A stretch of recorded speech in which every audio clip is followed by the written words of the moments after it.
अपघातग्रस्त विमानाचा DVR सापडलेला आहे। तसंच विमानाचा DVR आता सापडल्यानं या अपघाताची नेमकी कारणं काय आहेत ती समोर यायला, ती समजायला कदाचित मदत होऊ शकेल। तर अपघाताच्या चौकशीसाठी DVR हा महत्त्वाचा पुरावा आहे। आपण पाहतोय DVR, ज्याला आपण ब्लॅक बॉक्स असंही संबोधलं जातो।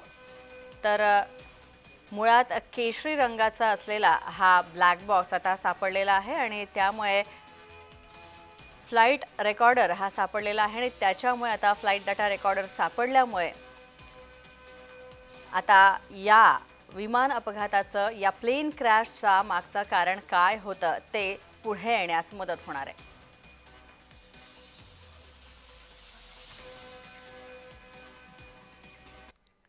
तर या विमान अपघातामध्ये अकोल्याची ऐश्वर्या थोडक्यात बचवलेली आहे। ऐश्वर्या विमान कोसळलेल्या मेडिकल कॉलेजमध्ये दुसऱ्या वर्षाला शिकते आणि प्रसंगावधान राखत ऐश्वर्याने स्वतःचा जीव वाचवलेला आहे।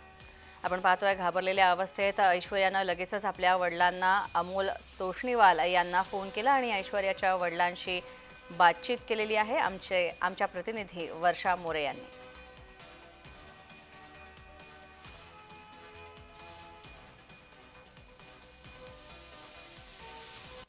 अहमदाबाद येथे झालेल्या विमान दुर्घटनेत ज्या हॉस्टेलवर ते विमान पडलं त्या हॉस्टेलमध्ये अकोल्याची एक विद्यार्थिनी, अकोल्याची मुलगी जी आहे ऐश्वर्या तोष्णीवाल, ती त्या हॉस्टेलमध्ये राहत होती आणि आता आपण त्यांच्या कुटुंबियांसोबत आहोत। जेव्हा अकोल्यातून तिथे गेली, म्हणजे किती दिवस झाले होते ऐश्वर्या अहमदाबादला गेली आणि कसं तुम्हाला माहिती पडलं की हे असं दुर्घटना झाली आणि ऐश्वर्यासोबत असं काही झालंय म्हणून? ती पहिल्याच दिवशी इथून निघाली होती। सकाळी तिथं पोहोचली। गजानन महाराजची तिनं मूर्ती नेली होती आपल्या इथून। तर गजानन महाराजची मूर्ती जी आहे तिनं स्थापन केली, त्याची पूजा वगैरे केली, नाश्ता केला आणि ती हॉस्पिटलला गेली। नंतर लंचसाठी ती घरी आली तर तिला झोप लागली होती। ऐश्वर्याला किती लागलेलं आहे असं तिने सांगितलंय का तुम्हाला? ऐश्वर्याचं स्वतःच मला फोन आला, 1:38 हा इन्सिडेंट झाला आणि याच्यानंतर हे जे काही घडलं, जे सांगितलं ते ऐश्वर्यानंच सांगितलं मला। तिचंच फोन आलं 2:14-15 मला, किंवा असं असं झालंय पप्पा, मी सुखरूप आहे, तुम्ही टेन्शन घेऊ नका। नंतर आम्ही बघितलं की काय झालं, तेव्हापर्यंत आम्हाला माहिती नव्हतं की काही झालेलं आहे काय। ऐश्वर्या आता सुखरूप आहे, पण आपली मुलगी सुरक्षित असली तरीही आपल्या फॅमिलीला जे आहे ते दुःख हे होतच आहे आणि आता थोड्याच वेळात तिचे कुटुंबीय जे आहेत ते अहमदाबादला रवाना होत आहेत। वर्षा मोरे, जय महाराष्ट्र न्यूज, अकोला। तर अहमदाबाद विमान अपघाताची उच्चस्तरीय चौकशी केली जाणार आहे आणि सरकारकडून विशेष तज्ज्ञांची टीम सुद्धा आता गठीत करण्यात आलेली आहे।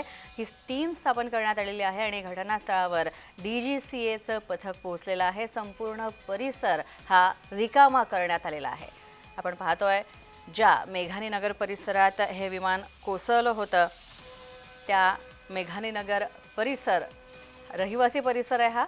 तसंच इथे एका रुग्णालयाच्या इमारतीवर हे विमान कोसळलं होतं आणि हा परिसर सध्या इव्हॅक्युएट करण्यात आलेला आहे।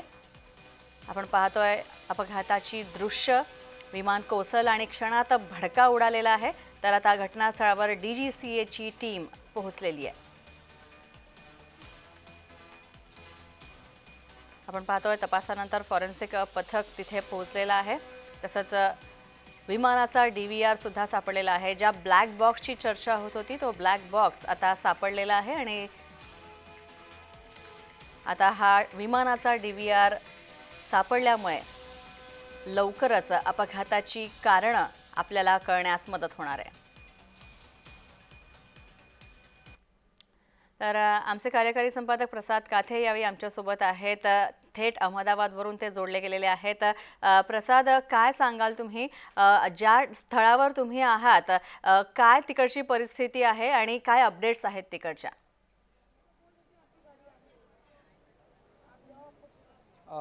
स्नेहा, इथे आत्ता या घडीला मी जिथे दुर्घटना झाली त्याच्या जवळच असलेल्या रुग्णालयाच्या परिसराला अत्यंत लागून परिस्थिती आपण जर समजा कॅमेराच्या माध्यमातून पाहिली तर तुम्हाला इथे केवळ आणि केवळ आत्ताच्या घडीला तरी माध्यमांची गर्दी दिसेल। महत्त्वाचा विषय यामध्ये असा आहे की प्राप्त स्थितीमध्ये पोलिसांच्या माध्यमातून हा सगळा प्रकरणाचा तपास सुरू आहे. त्या प्रकरणी अहमदाबादचे पोलीस आणि अहमदाबादच्या दहशतवाद विरोधी पथकाच्या माध्यमातून ह्या प्रकरणाची चौकशी होते आहे. आत्ताच्या घडीला स्नेहा, महत्त्वाचा विषय जो जोडला जातोय तो असा की या संपूर्ण प्रकरणामध्ये कोणता घातपात तर नाही ना हे शोधलं जात आहे आणि ते शोधण्याच्यासाठी अहमदाबाद ATSच्या माध्यमातून तपास राबवला जातो आहे.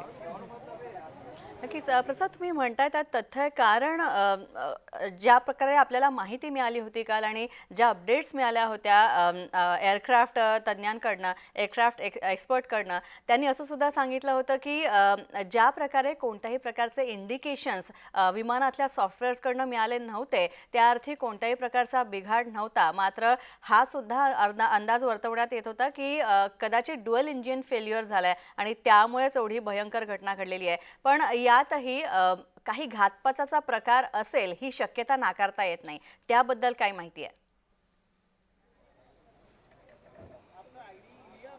स्नेहा, याच्यामध्ये 3 प्रमुख मुद्दे आहेत.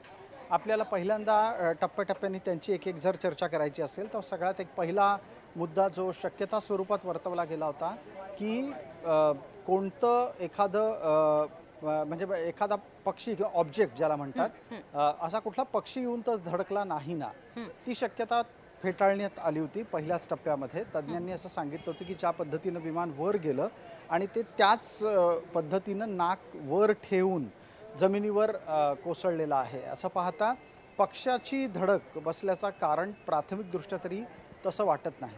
एक दुसरी त्यानंतरची प्रथम क्रमांकाची शक्यता ही पक्षी धडकणं होती, कारण अहमदाबादच्या विमानतळावर वैमानिकांची ही सातत्यानं तक्रार असते की इथे मोठ्या प्रमाणामध्ये उड्डाण केल्यानंतर सुद्धा पक्षी येऊन धडकतात आणि तशा तक्रारी यापूर्वी अनेकांनी केलेल्या आहेत. दुसरा यानंतरचा जो मुद्दा लक्षात घेण्यासारखा आहे स्नेहा, तो असा आहे की विमानाची दोन्ही इंजिनं एकाच वेळेला फेल कशी झाली आणि सरळ चढाईच्या दिशेनं जाणारं, ऊर्ध्व दिशेनं जाणारं, जमिनीपासून अलग होत गुरुत्वाकर्षणाच्या नियमाला भेदत आकाशाकडे झेपावणारं या पद्धतीनं जाणारं विमान असं खाली कसं आलं, हाही मुद्दा तपासला जातो आहे. तिसरा एक अत्यंत महत्त्वाचा त्यातला भाग आता असाही तपासला जातो आहे की इंधनाच्या टाक्यांपासून इंजिनापर्यंत ज्या पाईपच्या माध्यमातून इंधनाचा पुरवठा होत असतो त्या पुरवठ्याच्या साठी आवश्यक असलेला जो व्हॉल्व आहे तो बंद का केला होता, हा एक प्रश्न आहे. हा प्रश्न याच्यासाठी निर्माण झालेला आहे कारण जेवढं इंधन इंजिनापर्यंत पोहोचलं होतं आणि त्या उरलेल्या भागामध्ये होतं तेवढ्या आधारावर उड्डाण करता क्षणी 7 सेकंदापर्यंतचा इंधन पुरवठा झाला आणि लगेचच त्याच्यानंतर विमान वेगानं खाली आलेलं दिसलेलं आहे. तर मुळात तो जो वॉल्व सुरू ठेवणं, वॉल्व तपासणं, वॉल्वमध्ये जर काही दोष असेल तर तो दुरुस्त करणं ही सगळी जबाबदारी ग्राउंड स्टाफची असते. अशा वेळेला ग्राउंड स्टाफ नक्की योग्य पद्धतीनं काम करत होता का? पायलट यामध्ये जबाबदार मानला जात नाही, कारण पायलटची जबाबदारी ही या स्वरूपाचं कामकाज तपासण्याची नसते. अशा स्थितीमध्ये ज्या पद्धतीनं माहिती समोर येते त्याची तपासणी सुरू आहे. स्नेहा, नक्कीच धन्यवाद या सगळ्या माहितीबद्दल. आपण पाहतोय की ज्या प्रकारे आमचे प्रतिनिधी प्रसाद काथे हे तिथे उपस्थित आहेत, घटनास्थळी उपस्थित आहेत आणि ज्या प्रकारे आता या सगळ्या गोष्टींची शहनिशा केली जाते आणि या सगळ्या गोष्टी तपासल्या जातात, त्याप्रमाणे आपण म्हणूया की लवकरच आता ह्याचा DVR सुद्धा सापडलेला आहे, ज्याला आपण ब्लॅक बॉक्स असं संबोधायचो, ते सापडलेलं आहे आणि त्यानंतर आता लवकरच या सगळ्या अपघाताचं नेमकं काय कारण आहे ते कळायला मदत होईल, ते कारण समोर येईल.